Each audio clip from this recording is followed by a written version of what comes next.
किचनच्या या सिरीजमध्ये तुमचं स्वागत आहे. आज मी तुम्हाला दाखवणार आहे आमचा गॅस स्टोव नक्की कुठल्या ब्रँडचा आहे आणि हा आम्हाला कितीला पडलेला, आणि तुम्हाला जर घ्यायचा असेल तर त्याची लिंक मी तुमच्याबरोबर शेअर करणार आहे. सो हा जो आहे हा फॅबरचा रेमो मॉडेल आहे, जे 4 बर्नर्स बरोबर येतं आणि त्याच्यामध्ये तुम्ही बघू शकता की एक मोठा आहे, एक मीडियम आहे आणि 2 स्मॉल असे 4 बर्नर्स आहेत. आणि हे जे आहे हे मॅन्युअल इग्निशन वाले आहे. सो याच्यात ऑटो इग्निशनचा पण एक प्रकार येतो, बट त्याचे लिटरली 2000 रुपये एक्स्ट्रा होते. त्यापेक्षा जसं मी लास्ट व्हिडिओमध्ये दाखवलेलं, दिस इज द बेस्ट थिंग जे तुम्ही घेऊ शकता.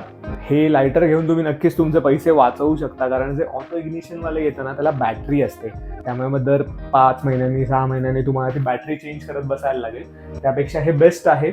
आणि मेन म्हणजे हे खूप हेवी आहे, मग लिटरली आता मला एका हाताने उचलत पण नव्हतं. सो त्यामुळे हा गॅस स्टोव आम्ही घेतला ओव्हर एलिकाचे पण याच टाईपमधले आहेत, बट स्पेसिफिकली फॅबर ब्रँडचा आम्ही घेतला कारण हे आम्हाला खूपच हेवी ड्युटी वाटलं. म्हणजे त्यांची क्वालिटी खूप चांगली आहे. त्यामुळे जर तुम्हालाही हा प्रोडक्ट हवा असेल तर कमेंट करा, मी तुम्हाला लिंक नक्कीच शेअर करेन.